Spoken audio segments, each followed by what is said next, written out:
meninas! Hoje nós estaremos dando início aqui no nosso discipulado. E eu espero, através do Espírito Santo, que cada palavra que for ministrada aqui venha de encontro ao coração de cada uma de vocês. E eu gostaria, antes de tudo, estar fazendo uma oração em nome de Jesus. Grande e poderoso Deus, neste dia, ó Pai, em que estamos aqui, ó Deus, reunidas, ó Deus, porque eu sei que esse vídeo vai ser alcançado, Senhor, por muitas mulheres, Pai, por muitas daquelas que estão, Senhor amado, precisando, Senhor, aprender, Senhor, como caminhar na Tua presença, Senhor. Pai Santo, Pai amado, eu de mim mesma não posso fazer nada, Senhor, mas que o Teu Espírito Santo possa iluminar e possa acrescentar, Deus, na vida de cada uma das minhas irmãs, em nome de Jesus. Amém. Glória a Deus. Hoje nós estamos, então, falando aqui sobre o discipulado, né? E eu quero passar para as irmãs uma introdução rápida do que vem a ser um discipulado. E aqui eu trouxe para as irmãs as etapas, né? Quais são as etapas do discipulado? O discipulado, ele tem 3 estágios na vida cristã. Esses estágios, eles são vivenciados um após o outro, ou seja, é uma escala, no caminhar é um após o outro, e cada um na sua sequência lógica, né, estabelecida por Deus. Os estágios do discipulado são: vinde a mim, com a referência de Mateus 11:28, vinde após mim, que é Lucas 9:23, e tem o id, que é Marcos 16:15. Então, é vinde a mim, vinde após mim e ide. Então, são esses 3 estágios que nós vamos tratar agora no início do nosso discipulado. E o que o discipulado exige de cada uma de nós, né? Para se tornar um discípulo de Jesus, é preciso atender às 4 exigências, que é, se alguém quiser, que significa voluntariamente, né, de vontade própria, de coração aberto, e acompanhar-me, negue a si mesmo, ou seja, renúncia, né? Jesus nos chamando para segui-lo, para renunciar a nossa velha vida, nossa antiga vida, as nossas antigas práticas.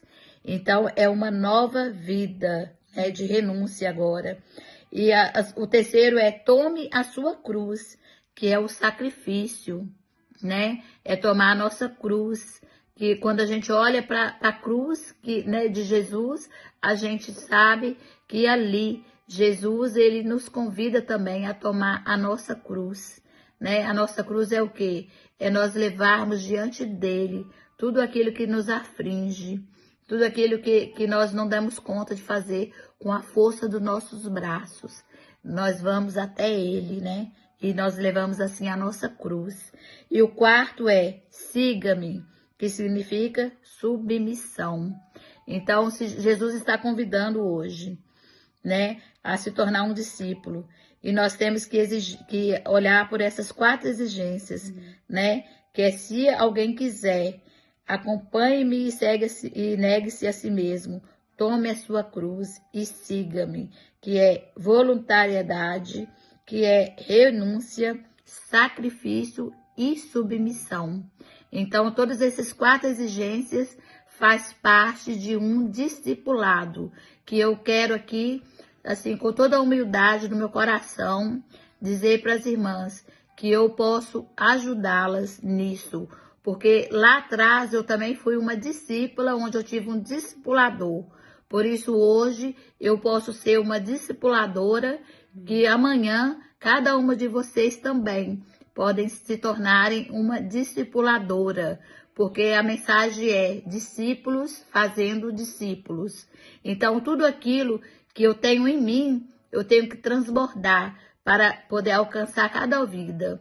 E assim será com vocês. A partir do término desse discipulado, eu sei que Deus vai fazer uma grande obra. E essa obra vai ser de vocês todas fazerem também discípulos, de vocês ter como ensinar, porque é assim que funciona no reino de Deus.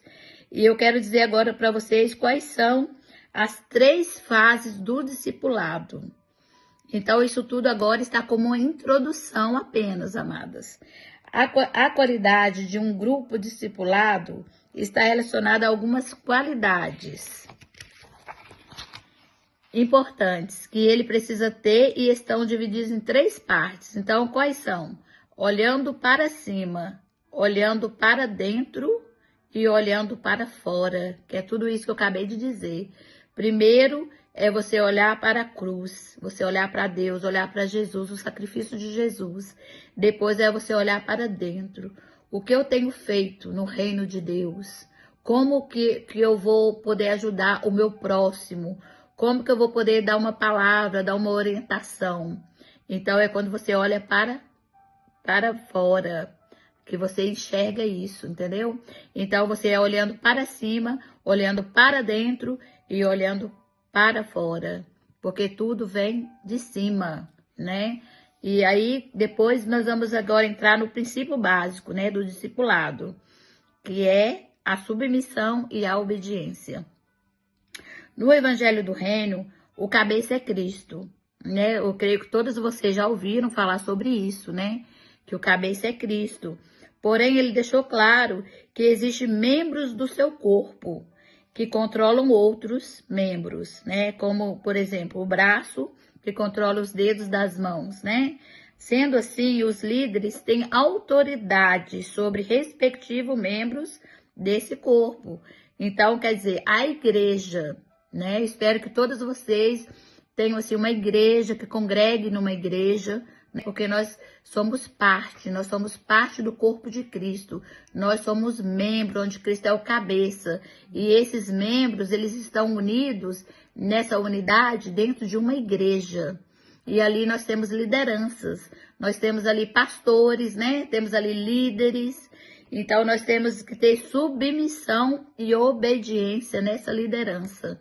Então, tudo isso nós temos que aprender, porque quando você está sobre ali a autoridade, né, de um pastor, você tem que ouvi-lo, você tem que obedecê-lo. E se tratando agora da lição número 1. Então, essa aí foi apenas a introdução, que já começa hoje, né, o nosso start aqui do nosso discipulado. E na lição número 1, eu venho trazer para vocês quem é Deus, né? Aí vai dizer, irmã Nalva, lógico que eu sei quem é Deus, mas aqui eu quero assim, trazer assim, um conteúdo assim, abrangente do que é Deus, de quem é Deus. E aqui eu quero dizer para vocês que há um único Deus, existindo eternamente em 3 pessoas, Pai, Filho e Espírito Santo. Todos eles são iguais em essência, poder e glória, e são dignos da nossa adoração e obediência. Deus, na sua natureza, é o soberano, criador, o rei de toda a criação. Ele é amável, justo, reto e perfeito em todas as suas ações. Deus é um espírito pessoal, perfeitamente bom, que em santo amor cria, sustenta e dirige tudo. Deus se revelou claramente a todos na terra. Deus é um ser perfeito em tudo que faz, pensa e planeja, em seu perfeito amor. Ele se revelou a nós através de seu Filho, Jesus Cristo, quando já estávamos todos perdidos. E Jesus veio e derramou seu sangue naquela cruz, porque até então o Senhor mandava ali para aquele povo do Velho Testamento, profetas, eram levantados homens de Deus para dizer ao povo como fazer, o que Deus agradava, e o povo só teimava. E o povo entrava em idolatria, em coisas que desagradavam a Deus. Mas aí Deus viu que não tinha jeito para a humanidade, porque a primeira vez foi quando Noé, ele ordenou que criasse aquela arca, construísse aquela arca, porque ali os pecados dos homens já estavam subindo como mau cheiro às narinas de Deus. E Deus já tinha desistido da humanidade naquela época, Quando ele viu um coração justo, que era Noé, e ele falou, faça a arca, e ele deixou ali, falou, convide a todos que quiserem ir, porque cabiam, gente, cabiam muita gente, como os animais num compartimento, cabia muita gente, mas aquele povo só queria pecar e debochar de Noé, foi o que aconteceu, e quando veio o dilúvio, e ali começou de novo uma nova aliança de Deus com a humanidade. Mas o que aconteceu? O homem continuou a pecar, continuou nas práticas pecaminosas. E aí o Senhor já estava para desistir de novo da humanidade, da criação dele, quando ele falou para Jesus, não tem jeito, eu vou ter que enviar o meu filho. E aí, quando fala aqui do amor de Deus, é sobre isso. Quando falo do amor de Deus, é sobre isso. Ele mandar o próprio filho. Qual de nós damos os nossos filhos? Um dos nossos filhos para morrer por alguém? Qual de nós? Ninguém.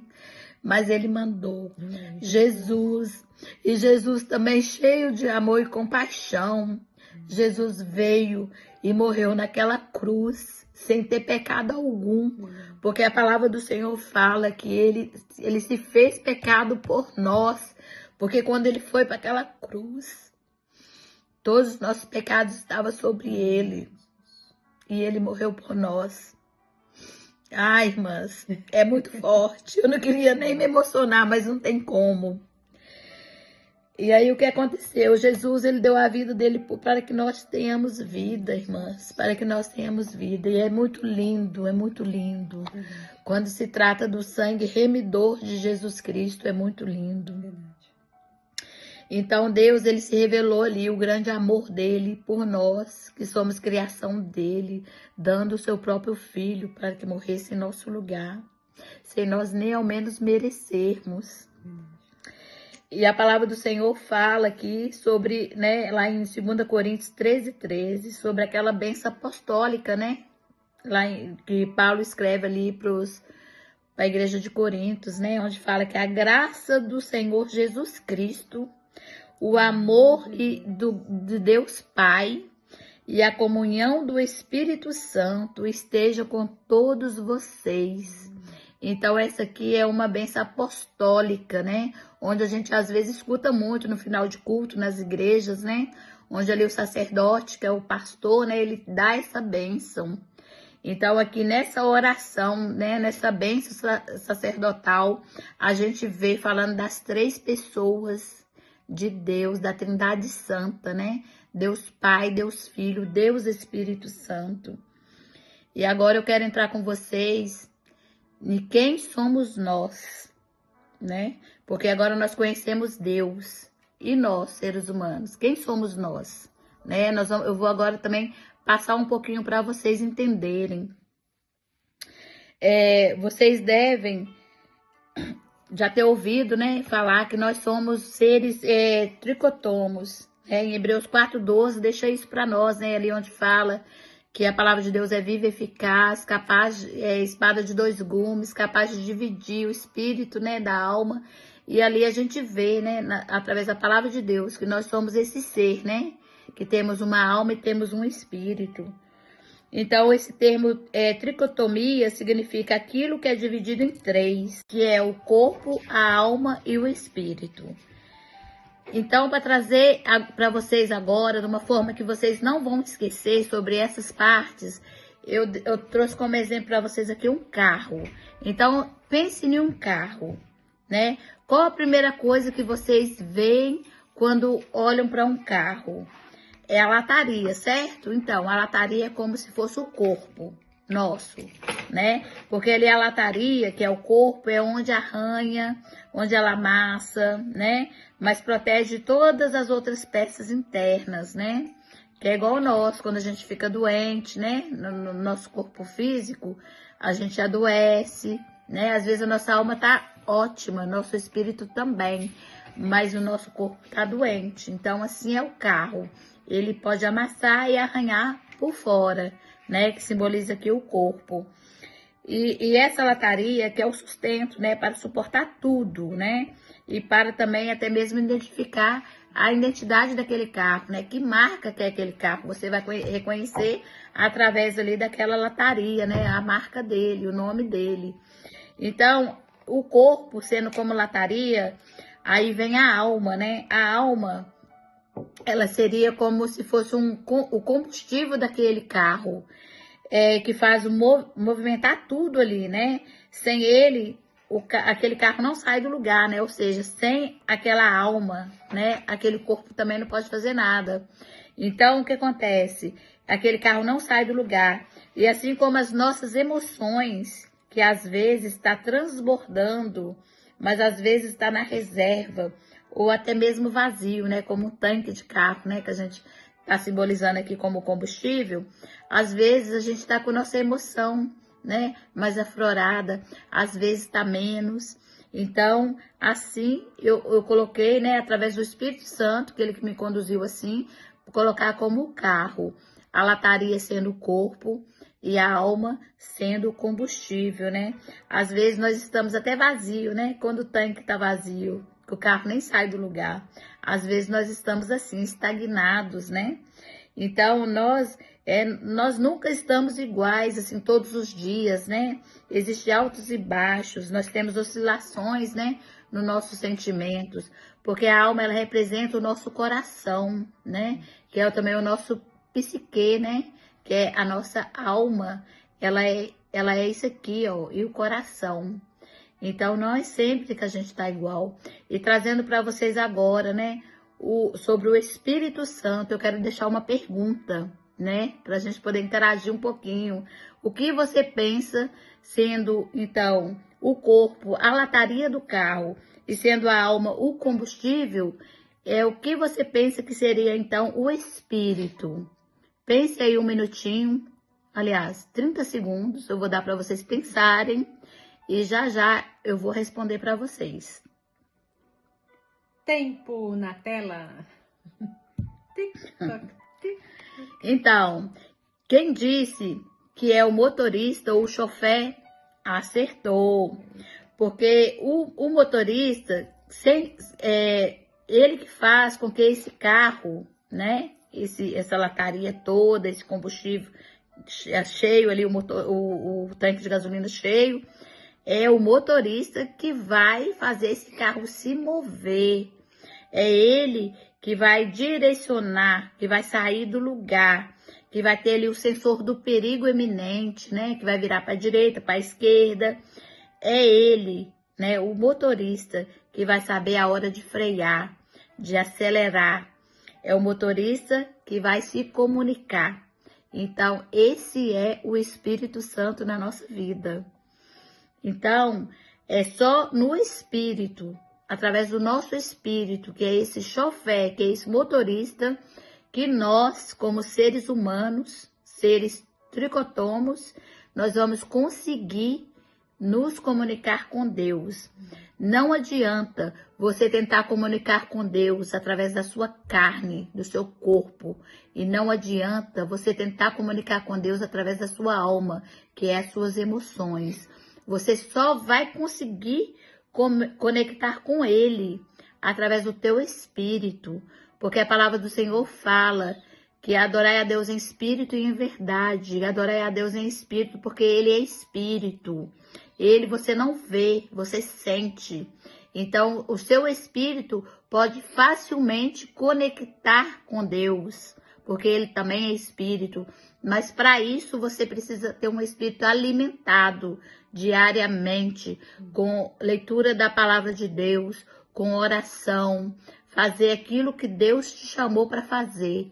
Então ali você vai ser fortalecido no seu espírito, para assim você se comunicar com Deus.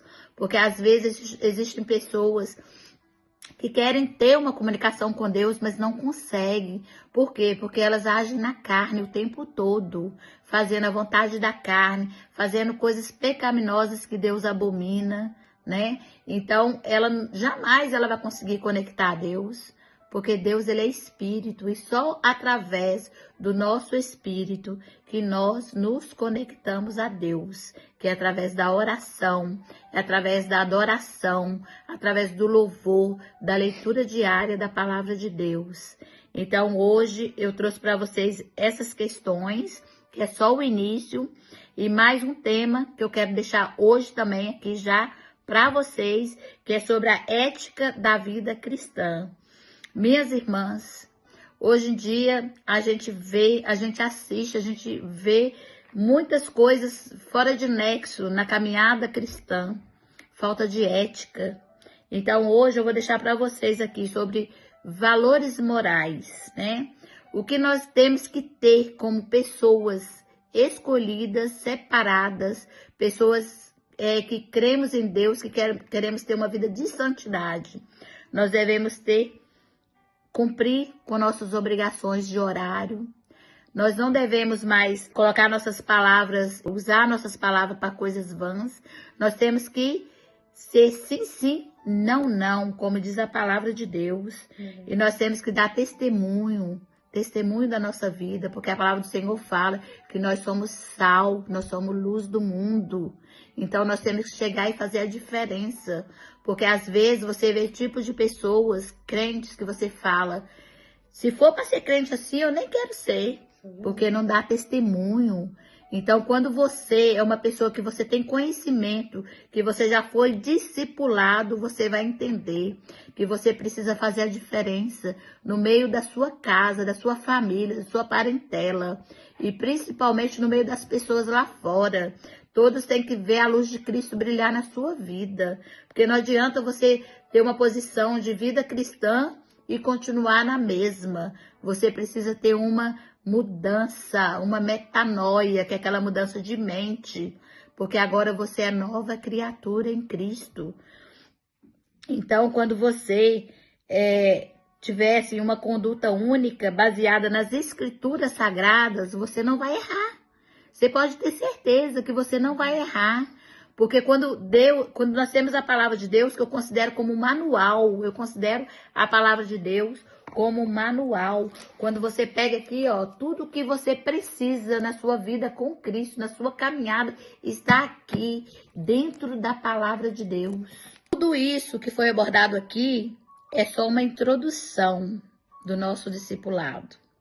Então eu quero dizer para você que iniciou esse discipulado, que fique conosco até o fim.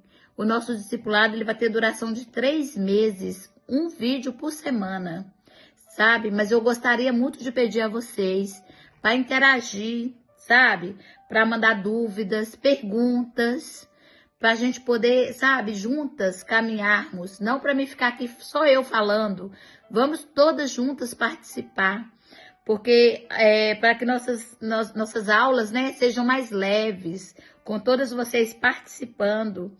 E no próximo vídeo eu vou trazer outro assunto para vocês, mas eu gostaria que vocês ouvissem esse vídeo de introdução de hoje, quantas vezes forem necessário, para que essa palavra fique gravada no coração de cada uma de vocês.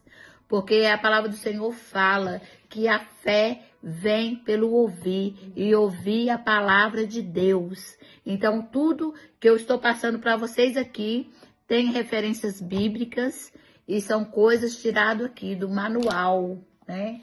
Quando você compra um celular, vem um manual, uma geladeira, vem um manual. E o crente tem esse manual para a glória de Deus. Então, o que nós vamos fazer valia desse manual para nós poder usarmos. E em nome de Jesus, semana que vem tem outro vídeo para vocês. Que Deus abençoe cada uma de vocês, em nome de Jesus.